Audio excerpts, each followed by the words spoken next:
Eu não vim chamar os justos, mas sim os pecadores ao arrependimento. Lucas, capítulo 5, versículo 32. O chamado de Jesus na terra é a mudança no caráter. Ele está mostrando a sua missão, cativar os maus para se tornarem bons, o que Jesus está estabelecendo aos ouvintes. É porque ele não veio pelos sãos, mas sim pelos doentes. Ele não veio pelos justos, os que já praticam a justiça, mas pelos pecadores que andam numa vida pecaminosa para levá-los ao arrependimento. Precisa de cura quem não está enfermo? Jesus veio para convencer os pecadores de suas práticas.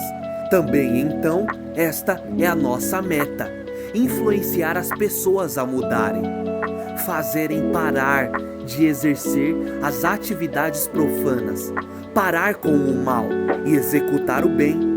Esta missão de abandonar o pecado, ver dentro de nós o espírito do erro e corrigi-lo, sentir uma coisa profunda que altere o modo de pensar e começar a ponderar os atos. Deus te chama para o arrependimento. Você está disposto a largar tudo? Se ainda não, o arrependimento não chegou a você.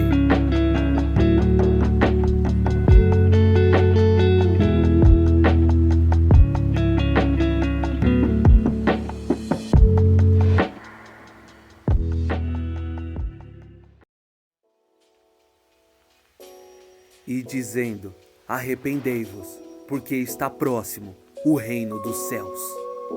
Mateus, capítulo 3, versículo 2. Esta é a pregação de João Batista, a voz que clama no deserto, o mesmo que batizava as pessoas na água e no Espírito, e se alimentava de animais silvestres. Ele dizia: raça de víboras, quem vos ensinou a fugir da ira futura, chamando as pessoas para lidar frente a frente com o arrependimento. Ele conhecia as ações dos fariseus, que vinham com hipocrisia. Eles eram um sepulcro caiado. Por fora, eles eram os homens de Deus, mas por dentro, apenas religiosos. Então, João Batista, com este anúncio, vinha como um alerta, algo prestes a acontecer. O reino está chegando. E ele continua. Naquele tempo, ele anunciava que estava vindo. E agora estamos mais perto do que em qualquer outro momento. Por isso, endireitai as veredas, como foi dito nos tempos antigos. João Batista estava preparando o caminho para Jesus. Esta mensagem, ela atua hoje ainda, como algo a ser feito às pressas. Precisamos nos arrepender rapidamente. Parar de se enganar, vivendo uma vida dissoluta. Examine-se, lance fora o que te afasta de Deus. E nós sabemos bem, porque o espírito do homem sabe tudo que é concernente ao seu próprio corpo. Então, é como se você devesse esquadrinhar todos os seus pensamentos, o canto mais obscuro da sua mente. Pare de fugir da verdade. Você se arrepende de algo que já cometeu? Então deixe isto hoje. Se você ainda carrega qualquer mancha e mácula do pecado, abandone a iniquidade. Viva uma vida de arrependimento, porque está próximo o reino dos céus.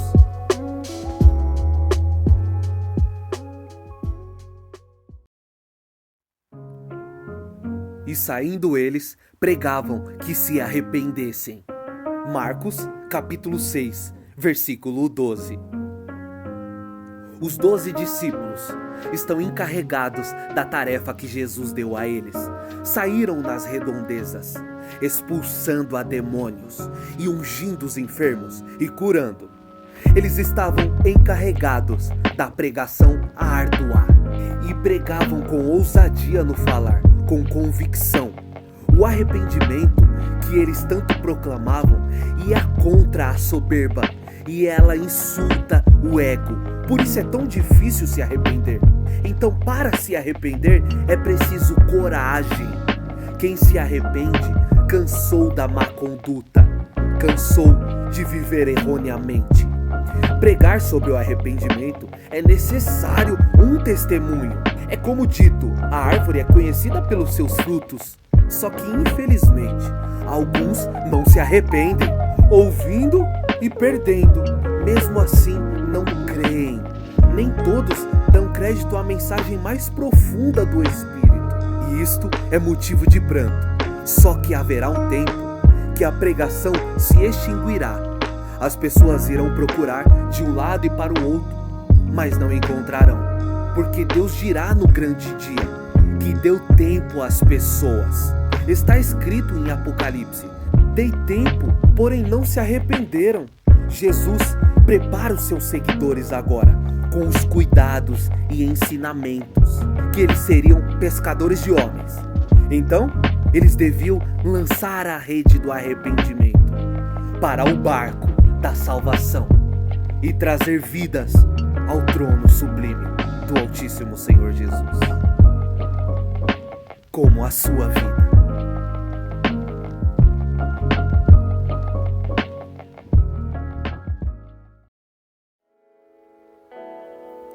Digo-vos que assim haverá alegria no céu por um pecador que se arrepende, mais do que por 99 justos que não necessitam de arrependimento.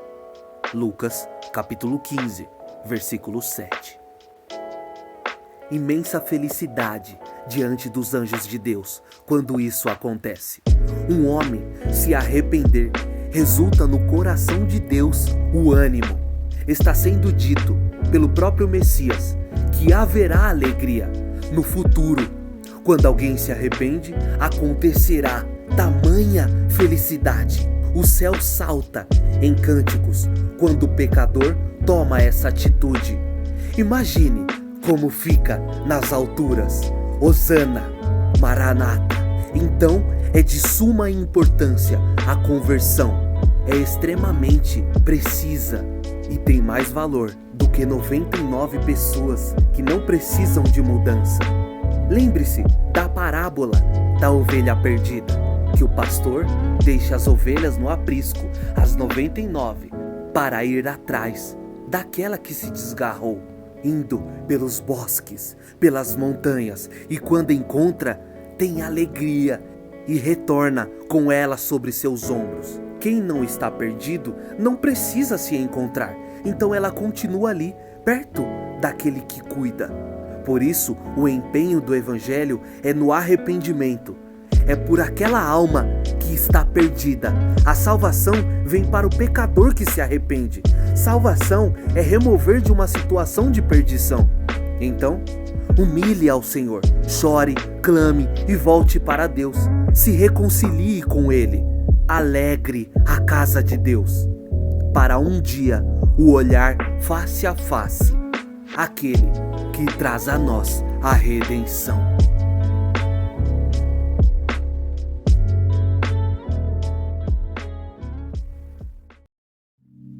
Instruindo com mansidão os que resistem, a ver se porventura Deus lhes dará arrependimento, para conhecerem a verdade. 2 Timóteo, capítulo 2, versículo 25.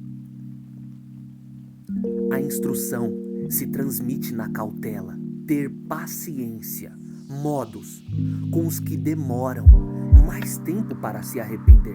Então, é preciso uma capacitação mental, tendo educação e um argumento inteligente, um argumento direto, sem rodeios, mas que apacentam as ovelhas, como a sabedoria de um pastor, e esperar que Deus dê o arrependimento sobre ele ou sobre ela. O arrependimento é uma reação comportamental. A pessoa altera toda a sua maneira de pensar, agir e sentir, cair em si sobre os atos passados e conhecerem o que é verdadeiro. Como Jesus mesmo disse: conhecereis a verdade e a verdade vos libertará. E que verdade é essa? A verdade é Deus. A verdade é o Senhor, o Cristo, e removendo as escamas dos olhos. porque às vezes estamos cegos na nossa rotina, na nossa maneira de viver. Então, devemos reconhecer os nossos erros e pesá-los em nosso coração, consentir na mudança, porque o arrependimento, ele merece uma insistência. É como se o arrependimento abrisse um portal na alma. O arrependimento bíblico é desistir de si mesmo para iniciar-se no Senhor. É morrer no seu modo de vida aqui na terra e viver para o reino celestial. Viva para Deus, conheça a verdade de Deus, porque Ele o ensina hoje, lhe ensinou ontem e amanhã baterá na sua porta para lhe trazer novas instruções.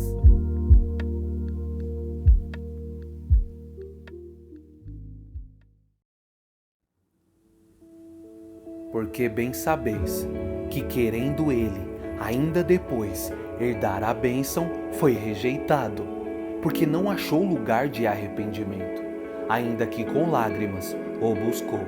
Hebreus, capítulo 12, versículo 17.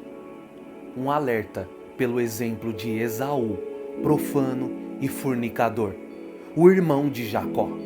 Existe um momento que é chamado tarde demais. Toda recompensa possui um prazo para retirada, e Esaú negligenciou todos os chamados para a vida dele. Depois de ignorar a dádiva de Deus tantas vezes, uma hora se cessou, e é assim sobre a nossa vida. Ao não escutar, chega um momento que já não será mais dito. O arrependimento é mudança de coração e mente, e faltava isso em Esaú. E seu irmão, oportunista, sempre visando a bênção, não se segurou e se arremeteu a possuí-la.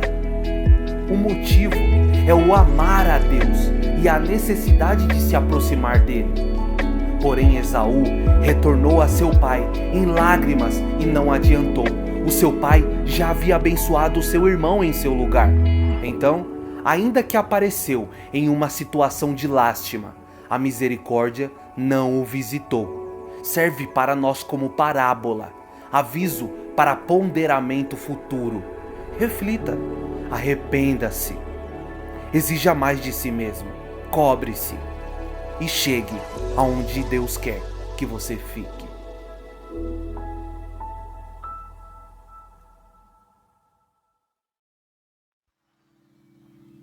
O Senhor não retarda a sua promessa, ainda que alguns a têm por tardia, mas é longânimo para conosco, não querendo que alguns se percam, senão que todos venham a se arrepender. 2 Pedro, capítulo 3, versículo 9. Deus não demora em executar o que prometeu, embora pensamos isto durante várias vezes. Possui um tempo determinado para todas as coisas. Ele usa de muito discernimento e sensatez. Especificamente com os que creem, seus cuidados são maiores, para que não venham a se desvirtuar. Ele não paralisa a promessa, muito pelo contrário, a coloca no momento exato.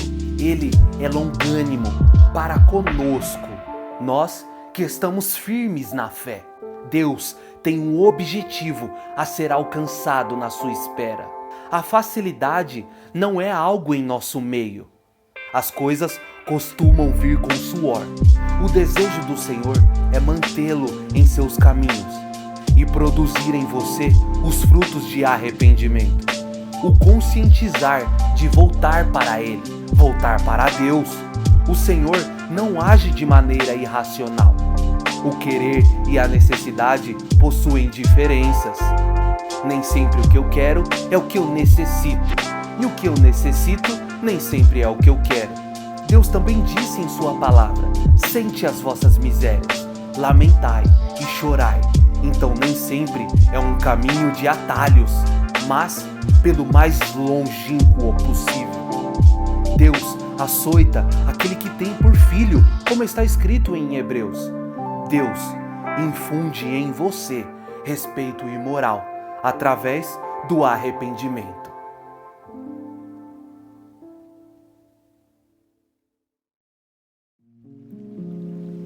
Lembra-te, pois, de onde caístes, e arrepende-te, e pratica as primeiras obras. Quando não, brevemente a ti virei, e tirarei do seu lugar o teu castiçal, se não te arrependeres. Apocalipse, capítulo 2, versículo 5. Você se recorda das suas quedas? E dos seus dias andando com Deus?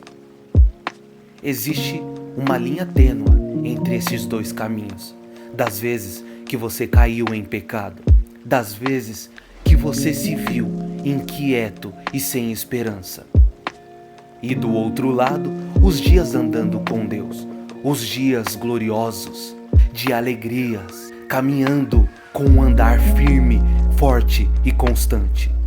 Recorde-se de onde você errou e de onde você acertou também, e veja a graça de Deus sobre a sua vida. Torne as atividades no amor fraternal. Isso, torne a fazer as obras de caridade.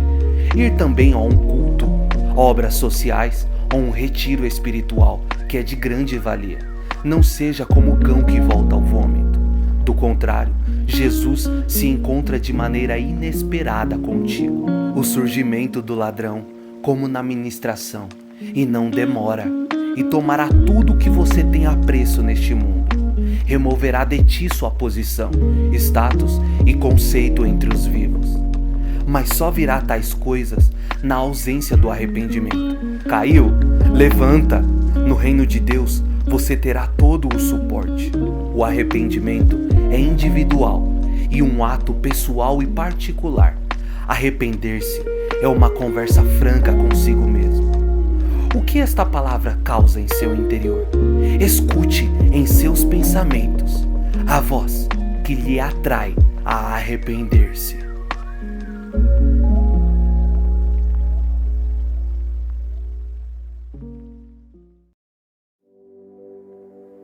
Eu repreendo e castigo a todos quantos amo. Sê, pois, zeloso e arrepende-te. Apocalipse, capítulo 3, versículo 19. Deus fala através de João na ilha de Patmos. O discípulo amado está chamando a atenção dos que possuem o carinho de Deus. O castigar vem de um pai que se preocupa. Quem tem filhos sabe bem esta citação. Sermos organizados nas tarefas eclesiásticas. Por isso, o ser, pois, zeloso, como no futuro, ter o zelo à sua mão direita. Deus repreendeu a Caim quando assassinou a seu irmão Abel, porque mesmo cometendo tal atrocidade, o seu amor ainda estava depositado sobre ele. Tanto quanto Sansão, que quebrou o voto nazireu. Ele desobedeceu a Deus severamente e foi castigado. Mas ambos foram usados de parâmetros nas escrituras sagradas. Sinta-se privilegiado na repreensão. Afinal, ele não age sem motivo. Imagine-se que Deus perde todo o seu precioso tempo para exercer autonomia sobre você, para lhe fazer um ser humano melhor. Sabia que você também precisa dizer estes versículos a quem precisa ouvir? Arrependa-se. E falar tal coisa é um ato difícil, porque todos querem ser elogiados e venerados. Porém, dizer para se arrepender é uma tarefa complicada. Ezequiel, o profeta maior, tinha que dizer tal coisa. Do contrário, o sangue dele seria cobrado. Entenda, use o que Deus te deu. Faça o papel de um bom obreiro e manuseie bem a palavra da verdade. Leve o arrependimento a todos quantos precisam ouvir. Amém.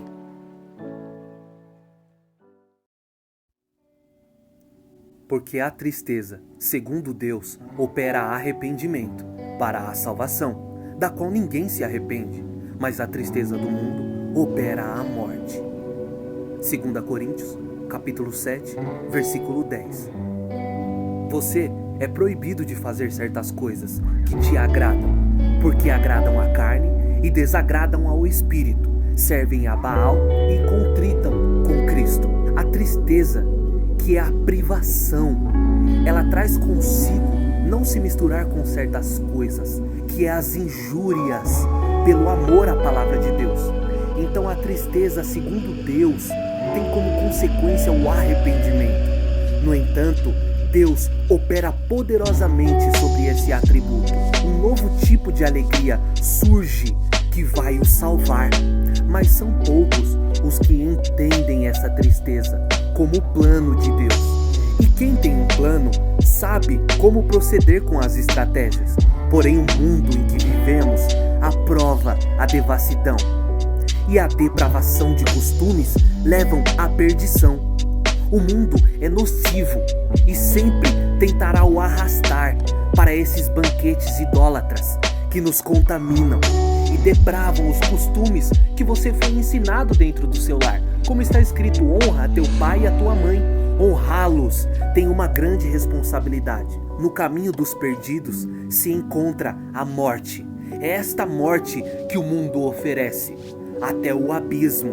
Então Deus, Ele opera a vida através da conversão. Quando o indivíduo se converte, a sua trajetória é mudada. Deus traz a pessoa, limpa, capacita e direciona ao propósito.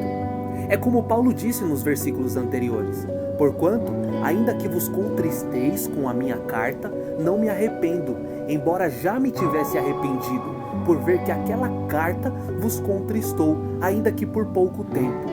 Paulo está querendo dizer que o mandato dele é a igreja, para se abster de certas coisas. Embora tenha causado tristeza, mas foi para a exaltação, foi para a alegria do reino. Então, por pouco tempo, ficamos tristes, porém ela opera o arrependimento, que trará consigo as bênçãos do Senhor em grande abundância. Para mim, para você.